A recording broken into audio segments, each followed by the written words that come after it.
परमागम के शुद्ध भाव अधिकार का 72वां श्लोक है।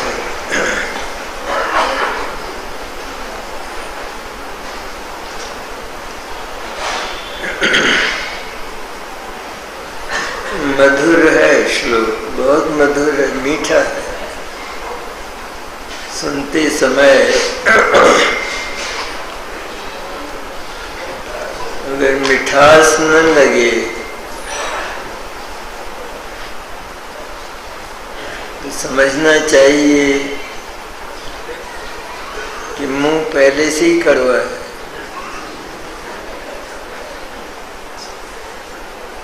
इसलिए मिठास लगना चाहिए। अपनी बात है, अपना जीवन सुंदर और सुखी कैसे बने, सदा ही अनादि से जैन दर्शन इसी की चर्चा करता रहा है और हमें भी और बातों को प्रायः गौण करके इसी की चर्चा करना चाहिए कि हमारा जीवन जिसकी हमें शिकायत है, हम दुखी हैं सदा से, अनादिकाल से, तो उस जीवन में सुख की आनंदमय धारा कैसे प्रवाहित हो, उसकी विधि की अपन आगम के आलोक में भगवान सर्वज्ञ और वीतराग उनकी वाणी के आलोक में, भगवान गणधर के द्वादशांग के आलोक में हम वही चर्चा करते हैं।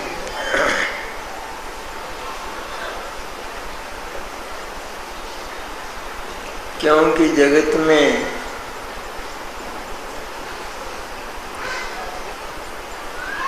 पदार्थ तो अनंत हैं,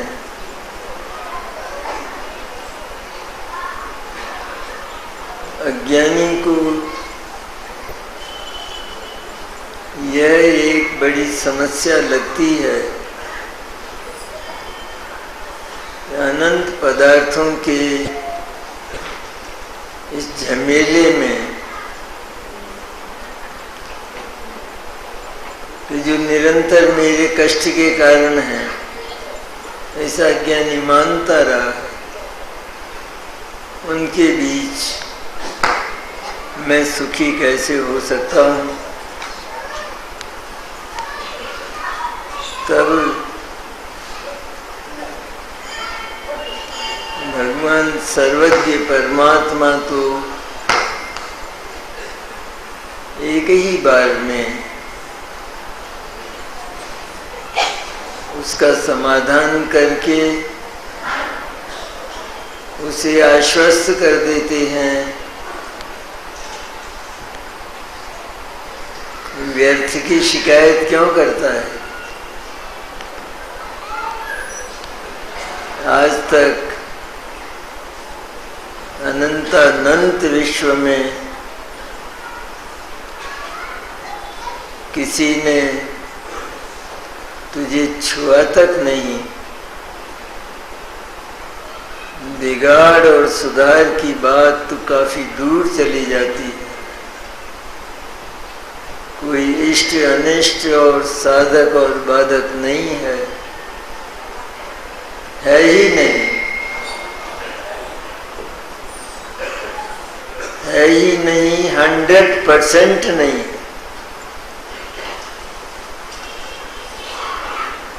उस उस आत्म तत्व की, हमारे चैतन्य तत्व की सीमा में आज तक किसी का प्रवेश हुआ नहीं, होगा नहीं। ऐसा यदि एक बार अज्ञान का विसर्जन करके निश्चय कर लिया जाए तो सुख की धारा प्रवाहित होने लगती।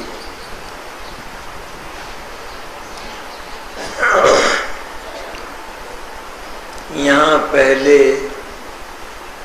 उसी अज्ञानी की बात की है कि जो अपने से भिन्न जगत के साथ ममत्व और एकत्व करता हुआ जगत के प्रति इष्ट और अनिष्ट की कल्पनाओं से आकुल व्याकुल होकर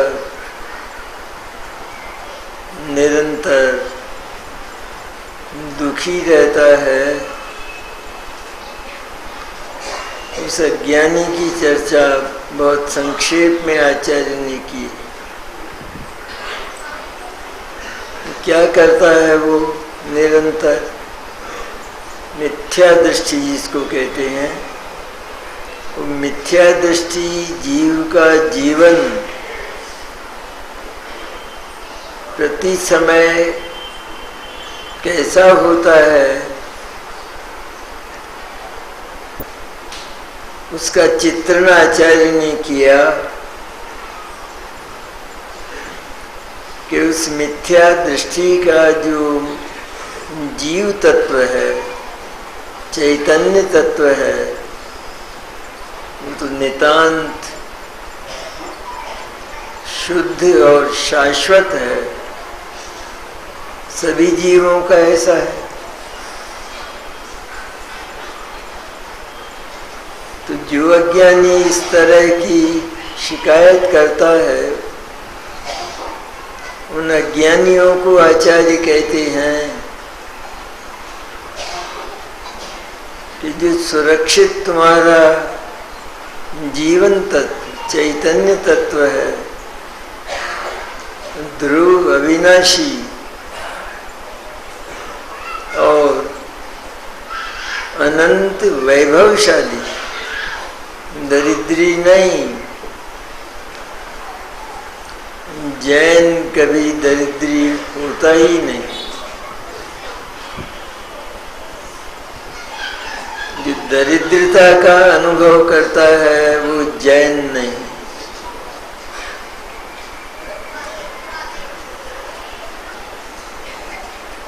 क्योंकि जो दरिद्रता का अनुभव करता है वो तो पौद्गलिक जो जड़ताएं हैं उनके अधीन अपने जीवन को समर्पित करके निरंतर पराधीन होता हुआ मौत का अनुभव करता, आकुलित होकर।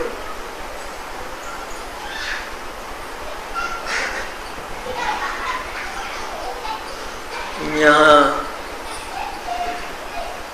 बहुत ही सुंदर बात कही है कि जो हमारा सदा ही हमारे पास रहने वाला, सदा ही हमारे साथ रहने वाला, अर्थात हम स्वयं शुद्ध चैतन्य रूप हैं, दृढ़ता से निश्चय करना है, दृढ़ता से, हिमालय की तरह, सुमेरु की तरह। श्रद्धा का स्वरूप ऐसा है, अडिग हो एकदम। जिनको विपत्तियां कहा जाता है जगत में, ऐसे पुरुष के लिए कि जो अपने को जगत से अलग थलग एकदम एकांत सुखी, एकांत अविनश्वर, एकांत शुद्ध, किसी बिना मिलावट वाला, बिना किसी के संग वाला, बिना किसी अपेक्षा वाला। आत्मा की शुद्धता में कोई अपेक्षा नहीं, निरपेक्ष रूप से बिना लाग लपेट के आत्मा शुद्ध है और ध्रुव। ऐसा इसी समय अगर विश्वास किया जाए, इसी समय इस सुनना बंद करके, तो इसी समय मोक्ष हो। पंचम काल की बात नहीं है कुछ। ऐसी सुंदर कथा है, शिविर है ना ये, इसमें ये भागवत बसता है, भागवत बांचा जाता है। और भागवत मन भगवान की ही कथा है, और भगवान मैंने स्वयं मेरी कथा। अज्ञानी ने अपना जीवन किस तरह बर्बाद किया है, जो शुद्ध और शाश्वत जीवन तत्व चैतन्य है, उसे उसने अशुद्ध नाशवान माना। इतने शुद्ध भी मानता है ना, शुद्ध और अशुद्ध दो शब्द हैं। शुद्ध अशुद्ध की विकल्पना,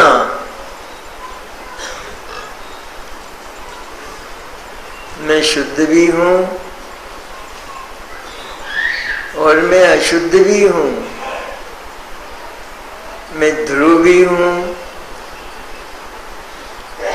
और मैं क्षणिक भी हूं, क्षणभंगुर भी हूं। ऐसा मानता हुआ निरंतर मृत्यु का अनुभव करता है। कहते शुद्ध भी माना तो सही ना उसने, शुद्ध तो शुद्ध माना, इतना 50% तो सच्चा हो गया ना। कहते शुद्ध माना नहीं, विकल्पना है, वो भी शुद्ध की भी विकल्पना है, मिथ्या कल्पना है। क्योंकि शुद्ध का स्वरूप यह है कि वो कभी अशुद्ध नहीं होता। ध्रुव का स्वरूप यह है कि वो कभी नष्ट नहीं होता। ऐसा यदि वो मानता तो शुद्ध मानना सही होता और निहाल हो जाता। लेकिन उसी शुद्ध को, ध्रुव को, शुद्ध को मैंने बिना मिलावट वाला, ऐसा वो शुद्ध को अशुद्ध मानता हुआ, मैंने उससे अनमेल जितने भाव हैं, शुद्ध चैतन्य से अनमेल, ध्रुव से अनमेल जितने भी क्षणभंगुर भाव, अथवा ये अन्य जगत के तत्व, अन्य जगत के पदार्थ, अथवा अजीव, आश्रव, संवर, निर्जरा, मोक्ष इत्यादि, और ये व्यवहार जीव तत्व भी, मनुष्य, देव, नारकी इत्यादि, इस रूप अपने को मानता हुआ उस शुद्ध को, ध्रुव को, जिसमें ये बिल्कुल नहीं है, जिसमें सातों तत्वों का अभाव है और सातों तत्वों के बीच में जो पड़ा है, लेकिन सातों ही तत्वों का अभाव इसलिए है कि आत्मा 7 प्रकार का नहीं होता। आत्मा तो केवल ज्ञान और आनंद में अनंत शक्तियों का निदान एक ही प्रकार का होता है, त्रिकाल एक ही प्रकार का रहा है और रहेगा। ऐसा मैं हूं, ऐसा निरापद तत्व जिस पर आज तक कभी कोई विपत्ति आई नहीं। विपत्ति कैसे आई? जब सारी सीमाएं सील्ड हैं, चैतन्य की और जगत के प्रत्येक पदार्थ की सीमाएं सील्ड हैं, उनके भीतर किसी का प्रवेश संभव ही नहीं है, हो ही नहीं सकता है। अज्ञानी केवल उनमें अतिक्रमण की, दूसरे की सीमाओं में अतिक्रमण की चेष्टा करता है, अपने वैभव को पहचाने बिना। महान वैभवशाली, जगत का सबसे वैभवशाली तत्व होने पर भी जब तक यह बात उसके परिचय में नहीं आती सद्गुरु के द्वारा, सद्गुरु की तो बहुत महिमा है। सद्गुरु ये बताते हैं, ये जो अनंत विश्व का इतना बड़ा झमेला तुझे दिखाई देता है और तेरी अपनी पर्यायों में जो मोह राग द्वेष आदि वृत्तियों का झमेला तुझे दिखाई देता है, उसी कीच के बीच में, कीचड़ के बीच में तू हीरे की तरह पड़ा, शाश्वत और शुद्ध। ये तीर्थंकरों के बोल हैं, ये फुटपाथ के आदमी के बोल नहीं। एक क्षण में जीवन की धारा बदल जाए, अनंत दुख से अनंत सुख की धारा प्रवाहित होने लगे, कैसी होगी वो विधि? कहते हैं उससे सरल जगत में कोई विधि और कोई काम ही नहीं, उससे सरल। मेरे को कभी कोई विपत्ति आई नहीं, किसी ने मेरी सीमा में अतिक्रमण ट्रेसपास नहीं किया। ट्रेसपास करने वाले लोक में भी अपराधी माने जाते हैं, तो मैंने भी आज तक प्रयत्न करते हुए भी सारा पुरुषार्थ इस बात के लिए समर्पित करते हुए भी कि मैं दूसरे की सीमाओं में प्रवेश करके उस पर अधिकार करूं, ऐसा माना, लेकिन घटना एक भी नहीं घटी आज तक। अगर विश्व में ऐसी एक भी घटना घट जाती तो वह वस्तु व्यवस्था में सम्मिलित हो जाती, सारा जगत पराधीन हो जाता, लुट जाती जगत की स्वतंत्रता, अगर ऐसी एक भी घटना होती। पर आज तक अज्ञानी ने जितना कुछ माना और जाना है वह केवल उसके श्रद्धा और ज्ञान की परिणतियां हैं, लेकिन वैसी घटना लोक में आज तक भी नहीं घटी, हुआ ही नहीं। एक अणु पर भी उसका अधिकार नहीं हुआ। ऐसी सुंदर व्यवस्था है। इसलिए जिसने इस बात को जाना कि मैं शुद्ध हूं, अशुद्धता तो केवल उस शुद्ध तत्व को अशुद्ध मानने वाली, मिलावट वाला मानने वाली, क्षण भंगुर मानने वाली है। अशुद्धता इतनी है सिर्फ। फिर उसके अनेक रूप, मोह राग द्वेष आदि, क्रोध मान माया लोभ आदि, तरह तरह विकार के अनेक रूप होते हैं। निर्विकार का एक रूप होता है। जो चैतन्य है वो निर्विकारी तत्व है। विकार कैसे होगा? जब वो बिल्कुल एक और अकेला है और उसमें किसी की मिलावट नहीं, तो उसमें कोई परिणाम नहीं होता, पर्याय नहीं होती, परिणमन नहीं होता और कोई आता नहीं उसके पास। अशुद्ध कैसे होगा? इसलिए शुद्धाति शुद्ध सारा ही जगत, न केवल चैतन्य स्वरूप आत्मा लेकिन सारा ही अचेतन जगत भी शुद्ध पड़ा है। पुद्गल, धर्म, अधर्म, आकाश और काल सब शुद्ध है अपनी सीमाओं।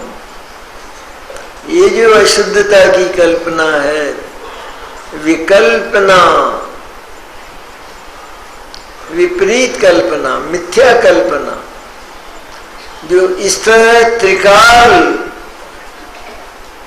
प्रतिक्षण सदा ही अत्यंत शुद्ध है, नित्य है, अविनश्वर है, ध्रुव है, वो मरेगा कैसे? उसका नाश कैसे होगा? वो दुखी कैसे होगा? वो अपवित्र कैसे होगा? कोई अवकाश ही नहीं है इस बात का। इसलिए आचार्य कहते हैं अज्ञानी ने क्या किया है कि केवल जिनवाणी के आधार से ये बोलता है मैं शुद्ध हूं, और वो भी निश्चय नैस।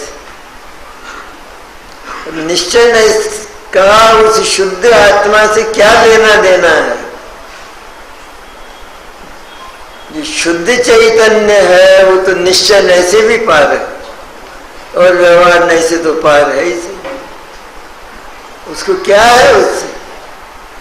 अगर निश्चय ने उसका गुणगान न करे तो उसका क्या होना है?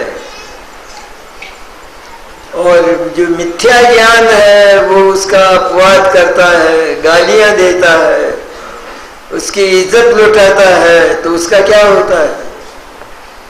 कुछ होता ही नहीं।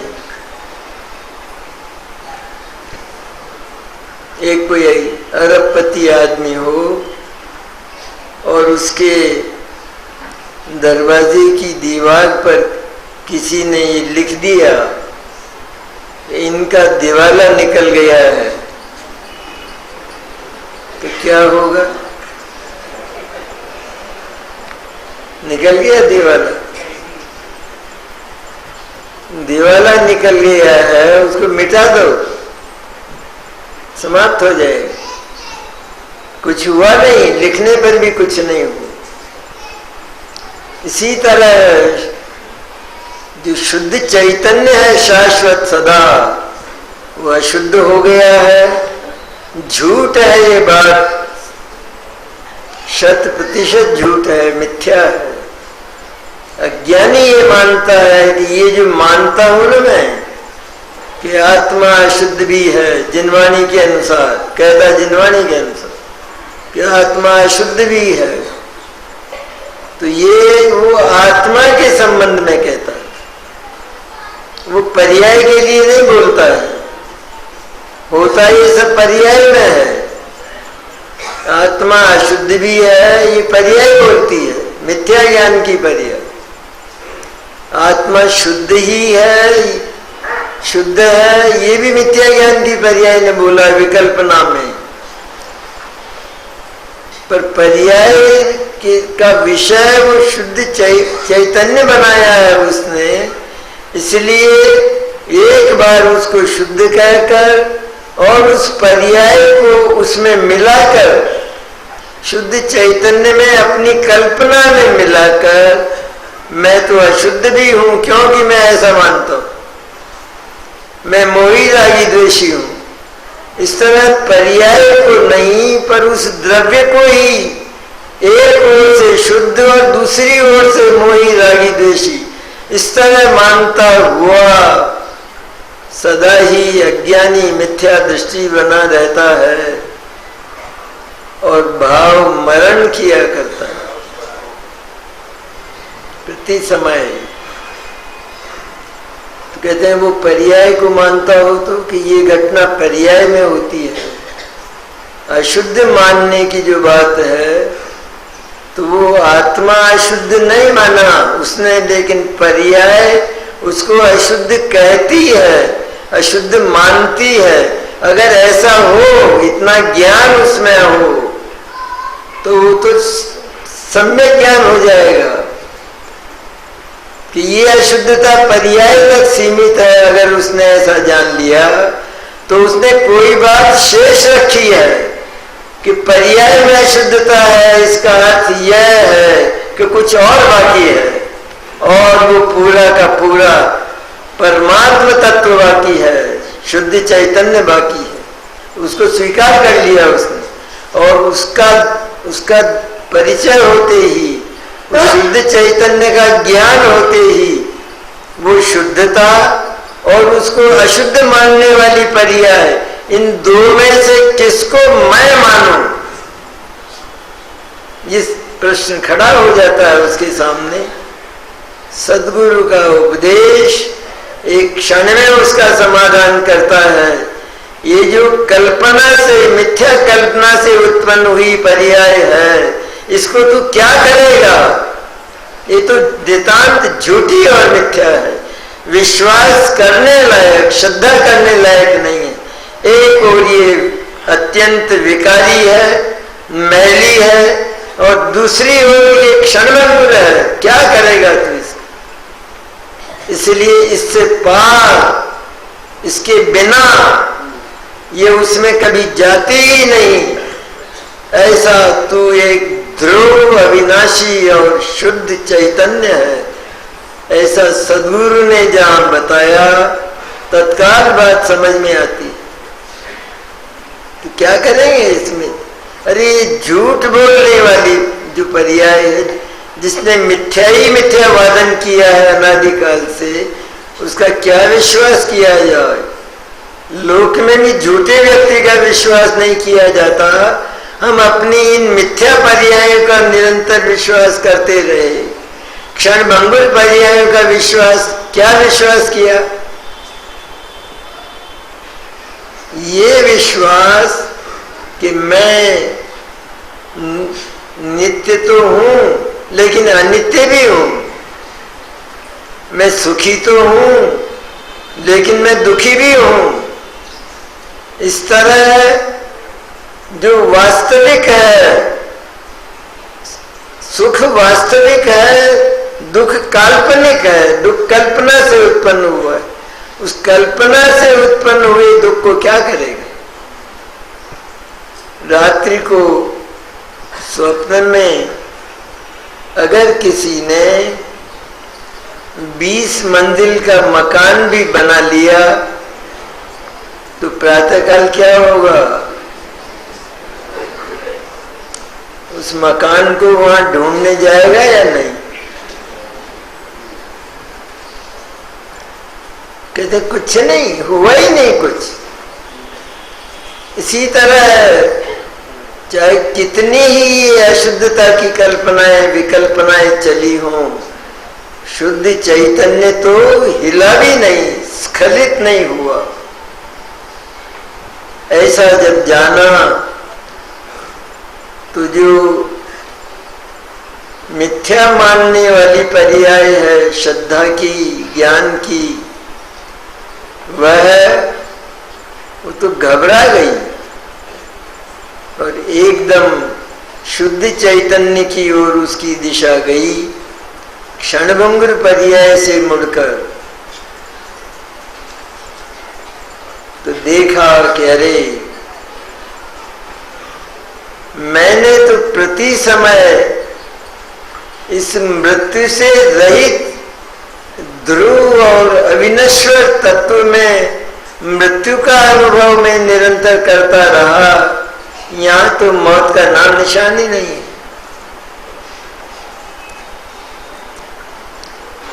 इसलिए जिसे पर्याय दृष्टि कहा, पर्याय मूड कहा, वो पर्याय की सत्ता स्वीकार है पर्याय। कल्पना से कुछ भी माना हो, लेकिन वो कल्पना की तो है ना, इतना तो मानना पड़ेगा। भले ही वो कल्पना बिल्कुल मिथ्या और झूठी, बिल्कुल। वो जो स्वप्न आया है, उस स्वप्न स्वीकार तो करना पड़ेगा, लेकिन स्वप्न का विषय जो 20 मंजिला मकान है वो नहीं है। इसी तरह मिथ्या दशाओं ने, मिथ्या विकल्पनाओं ने जितना कुछ बोला है वो बोला है बस, ये उसका कोई विषय नहीं, सब मिथ्या है।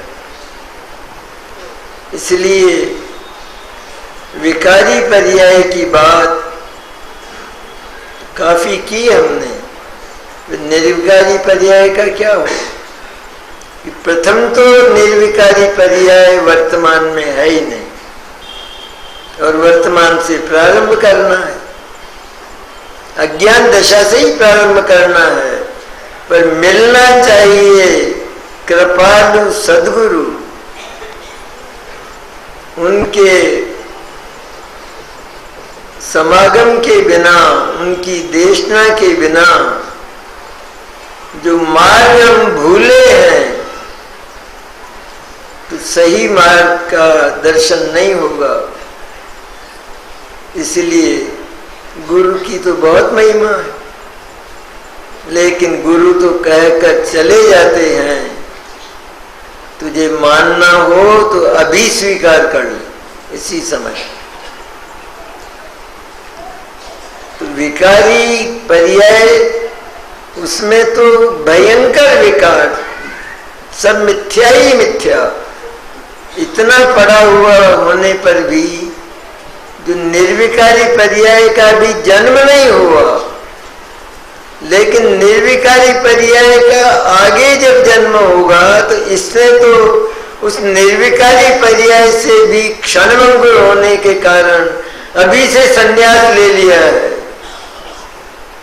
क्योंकि जो शुद्ध ध्रुव चैतन्य, शाश्वत चैतन्य है, उसमें अनित्यता का नाम निशान नहीं है, उसमें क्षणभंगुरता का नाम निशान नहीं है।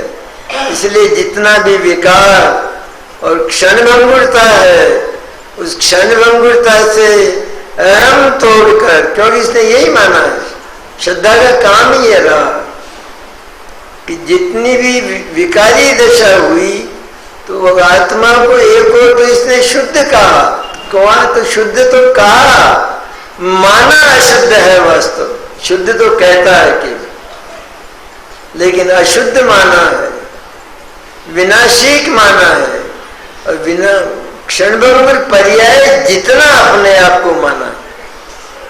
मैं मोही रागी द्वेषी हूं, मैं मनुष्य तिर्यंच देव नारकी हूं, मैं मर जाता हूं, एक दिन मर जाएंगे, मर जाओगे एक दिन, दान कर जाओ ना, ऐसा कहते हैं, दे जाओ ना, पैसा क्या करोगे इसका, मर जाओगे एक दिन। लोक में ऐसा उपदेश देने वाले मिलते। आत्मा की मृत्यु ही होती तो वो आज उसकी सत्ता ही नहीं होती। पर ऐसा सत्ताशील जो आत्म तत्व है, वह क्षणभंगुरताओं, क्षणभंगुर पर्याय से, निर्मल पर्याय से भी रही।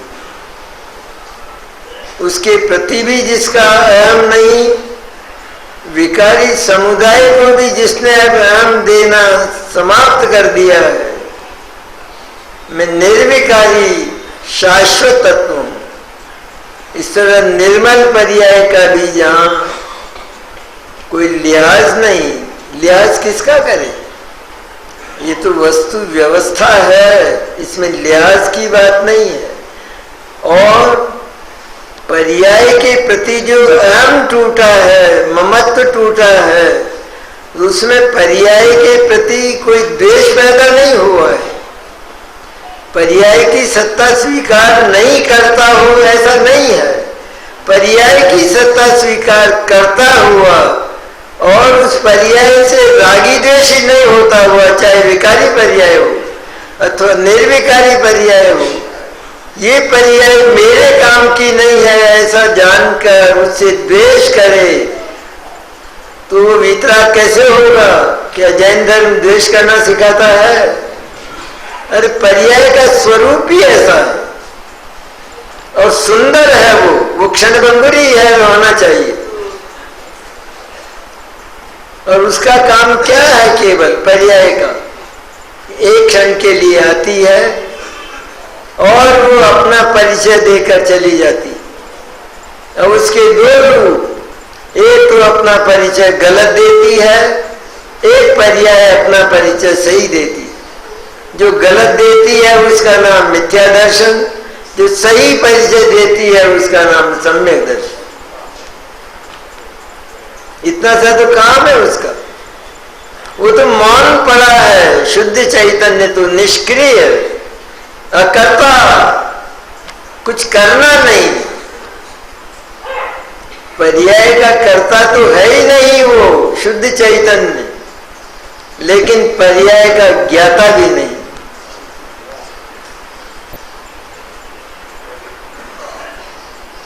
इतना विसर्जन करना पड़े, कुछ विसर्जन नहीं है। अरे उस केवल एक तत्व को एक और छांट लिया, जैसे एक जौहरी करता है कि एक तश्तरी में इमिटेशन नगीने भरे हुए, उसमें केवल एक नगीना हीरा है, एक हजारों में केवल एक। बस वो क्या करता है कि केवल एक जो नगीना है उसको उठा लेता है, शेष के लिए कहता है मेरे काम का नहीं है। कि ज्ञानी क्या करता है, सारे पर्याय समुदाय में से, मोह राग द्वेष में, सारे जगत में से केवल उस एक हीरे को, चैतन्य हीरे को सिलेक्ट कर लेता है। बाकी मेरे काम का नहीं, शेष मेरे काम का नहीं। न श्रद्धा के लायक है न ज्ञान के लायक, जानने लायक भी नहीं। जानने लायक यदि है तो केवल वह तत्व है कि जिसको एक बार जानते ही अमृत का तूफान आता है। एक बार ऐसा उसने जाना तो सारा, एक बार तो एक बार कलेजा होना चाहिए, कलेजा बड़ा। जितना कुछ विकारी और निर्विकारी सिद्ध दशाओं तक केवल ज्ञान, सब कुछ, जितनी भी ये अनित्य दशाएं हैं, क्षणभंगुर दशाएं हैं, इन क्षणभंगुर दशाओं के प्रति जिसने ममत्व तोड़कर उनको इतना गौण कर दिया है कि वे अदृश्य हो गई, अदृश्य हो जाए। क्या हो जाए पर्याय का, रहेगी कि नहीं रहेगी, ये चिंता नहीं करना। पहले तो ज्ञान को साफ कर लेना चाहिए। वो तो सब रहने वाली है, कहीं जाने वाली नहीं है, अपने समय पर आएगी जाएगी। आत्मा उसका कर्ता और भोक्ता नहीं। आत्मा सिद्ध दशा के सुख का कर्ता नहीं और भोक्ता नहीं, क्योंकि वो पहले से ही उसके पास इतना सुख है। उस सिद्ध दशा के सुख से भी अनंत गुना इतना है उसके पास। अब वो कहाँ रखेगा उस नए सुख को। ऐसी जो दशाएं हैं तो एक बार सारा पर्याय समुदाय वो अदृश्य हो जाए, होते हुए भी अदृश्य हो जाए। अदृश्य हो जाए माने क्या, सत्ता का नाश हो जाए। सत्ता तो रहेगी लेकिन दिखाई ना दे, एक भी पर्याय दिखाई ना दे होते हुए भी। इतने विकारी पर्याय तो ठीक, पर निर्विकारी पर्याय का भी लिहाज नहीं, बिल्कुल सिद्ध दशाओं का भी। कहते जो चीज श्रद्धा के लिए काम की नहीं है, श्रद्धा के साथ निभ नहीं सकती, श्रद्धा का प्रयोजन जिससे हल नहीं होता, ऐसी जो चीज है उसके प्रति श्रद्धा कोई लिहाज नहीं करती। श्रद्धा का स्वरूप ही है, चाहे वो मिथ्या हो अथवा वो सम्यक हो, लेकिन श्रद्धा का स्वर मैं होता है। श्रद्धा के जगत में मैं के अतिरिक्त दूसरा पदार्थ नहीं है। ज्ञान के क्षेत्र में है स्व और पर, श्रद्धा के क्षेत्र में स्व और पर का भेद नहीं है, वहां केवल मैं है। तो फिर वो सम्यक दर्शन होता होगा। सम्यक दर्शन नहीं, मिथ्या दर्शन। मिथ्या दर्शन का भी जो कोई विषय होता है, एक समय की विकारी पर्याय से लगाकर सारा जगत धर्म अधर्म आकाश काल इत्यादि ये भी उसके विषय हो, तो वो धर्म नहीं, वो मैं, वो आकाश नहीं, वो मैं, वो राग नहीं, वो मैं। श्रद्धा ये बोलती, मिथ्या दर्शन ये बोलता।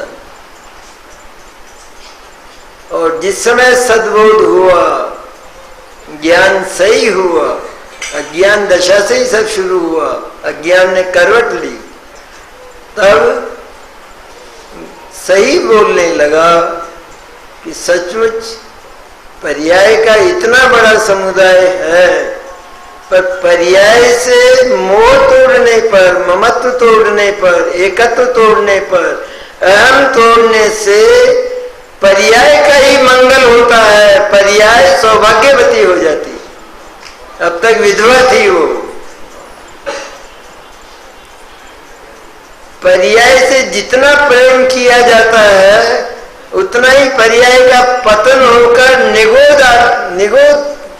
निगोद के सन्मुख होता है, निगोद जाता है। पर्याय के प्रेम में निगोद जाता है। पर्याय से ममत्व तोड़ने पर मुक्ति होती। और इसमें भला किसका हुआ? जैसे चैतन्य का, कि चैतन्य का तो कुछ भला नहीं, उसका बिगाड़ हुआ ही नहीं।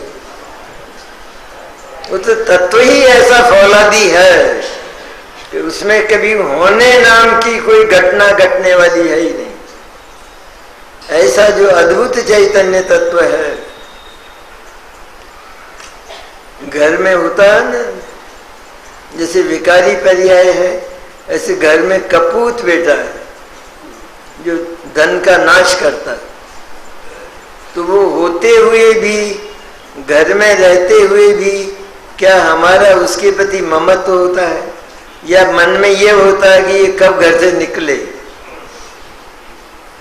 तो होते हुए भी उससे ममत्व नहीं होता। अब एक और बालक का जन्म हुआ, अभी समय है ना, अभी इस घड़ी में है थोड़ा, फिर घबरा जाए लोग तो मैं बंद करता हूं।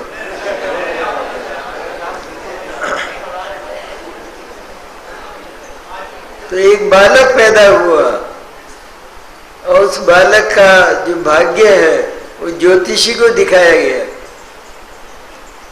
ज्योतिषी बोला ऐसा भाग्यशाली बालक आज तक पैदा ही नहीं हुआ, इसको तो राजयोग है, ये तो कोई बहुत बड़ा सम्राट बनने वाला, ऐसा है। लेकिन क्या है? लेकिन उम्र नहीं है, बस आज शाम तक रहने वाला है। तो उसके प्रति भी ममत्व होगा, उसकी बात सुनते ही ममत्व टूट जाएगा।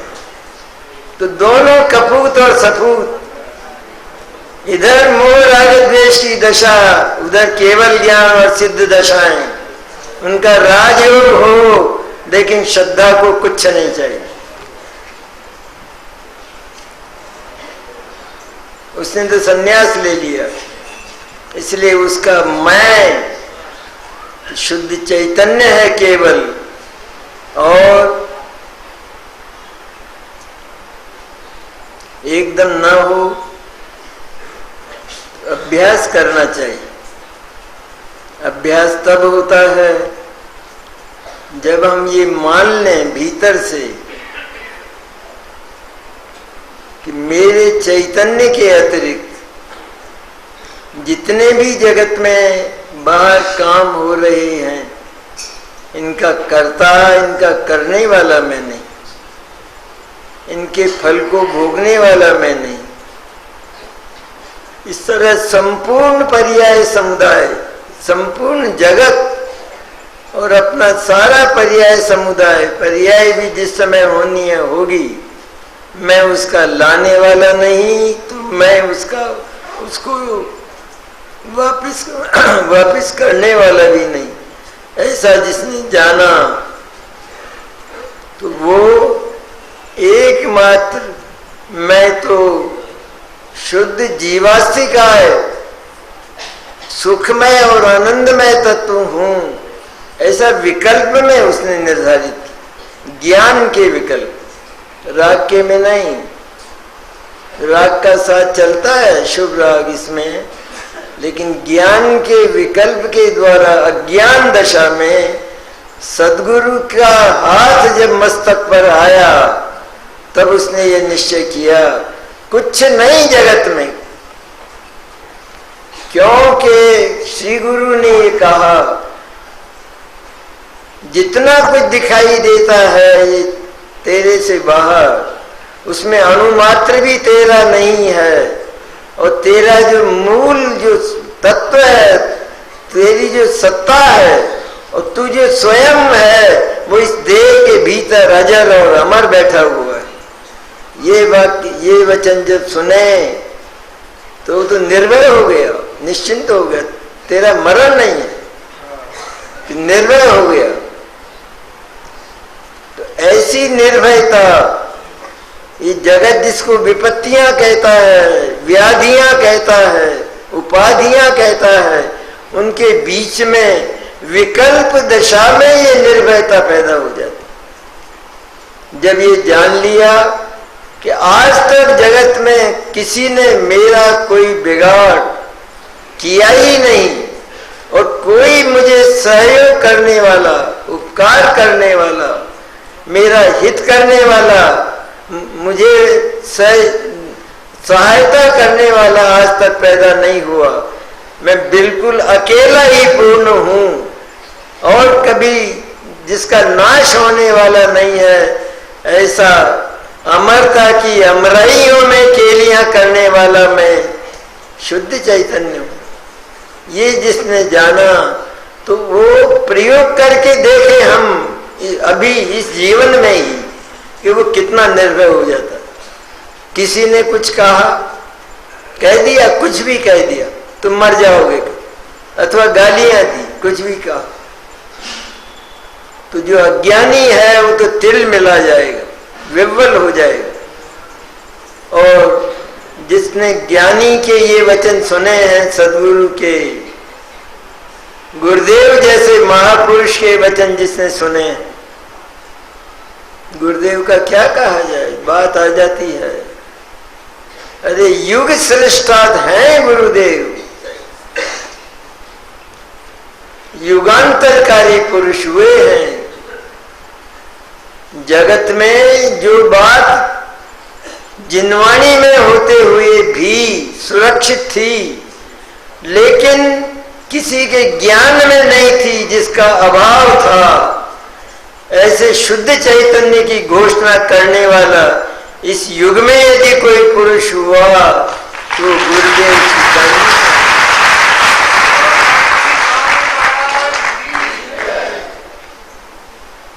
तो ऐसे गुरुदेव जैसे पुरुष का हाथ हमारे माथे पर हो, और जिन्होंने ये कहा, क्या मृत्यु की बात करता है, नाश की क्या बात करता है। अरे कौन सा लाभ और कौन सी हानि, कौन साधक और कौन बाधक, कौन इष्ट और कौन अनिष्ट। किसी ने अगर कुछ कहा तो तेरा रोम नहीं हिलना चाहिए कि अनादर कर दिया, कैसे नहीं रोम हिले, बेइज्जती कर दी, मेरी इज्जत लुटा दी, मैं तो करोड़पति अरबपति आदमी, लोग मेरा सम्मान करते हैं।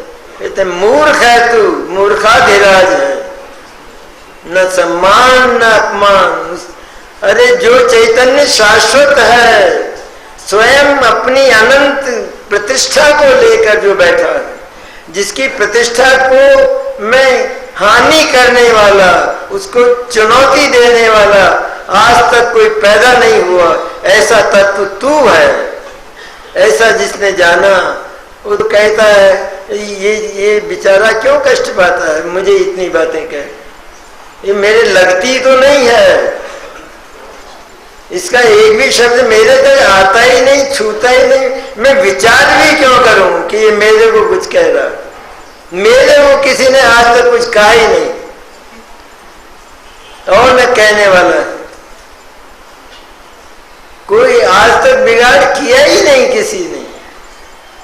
जिसने ये बात एक बार स्वीकार कर ली, उसका जीवन बदला या नहीं बदला? आमूल चूल परिवर्तन हो गया, पुनर्जन्म हो गया, निर्भय हो गया, भय नहीं। इतने शरीर जाएगा नहीं, शरीर व्याधि, कष्ट साध्य असाध्य व्याधि हो गई है, क्या करें? कष्ट बहुत होता है, कष्ट भी दिखाई देता है, चिल्लाता है, रोता है सब, पर सब ऊपर ही ऊपर है, भीतर से माने बैठा है, कुछ नहीं हो रहा, कुछ नहीं हो रहा है। वो चैतन्य तो हिल भी नहीं रहा कि वो ऐसा हिमाचल है, ऐसा सुमेरु है, हिलता ही नहीं है, क्योंकि जानता कुछ होता ही नहीं, मैं क्यों परिश्रम करूं? वो शुद्ध चैतन्य तत्व मैं हूं, ऐसा शुद्ध और अशुद्ध की दो विकल्पनाओं को समाप्त करके जो वास्तविक श्रद्धा और ज्ञान है वे उत्पन्न होते हैं सद्गुरु की करुणा से, और हमारा जीवन पूरा परिवर्तित होकर जो एक एक बात में जिसको मान और अपमान की बात लगती थी, आज वो कहता है कौन अपमान कर सकता है मेरा? अरे मेरी इज्जत इतनी सुरक्षित है, इतनी सुरक्षित है मेरी प्रतिष्ठा, उसको छू ही नहीं सकता कोई, वहां पहुंच ही नहीं सकता है। मैं तो उस गुफा में रहता हूं, ऐसा मौनी बाबा की गुफा में रहता हूं, वहां कोई पहुंचता ही नहीं। तल प्रकोष्ठ में रहता हूं, अंतस्तत्व हूं, कौन छुएगा मुझे? मेरी पर्याय को छूने का मुझे अधिकार नहीं, सिद्ध दशा को छूने का मेरे भीतर अधिकार नहीं, कौन छुएगा? और दूसरा मेरी सीमा का अतिक्रमण होता नहीं, मैं किसी दूसरे की सीमा का अतिक्रमण करता नहीं। इससे बड़ा ईमान धर्म क्या होगा?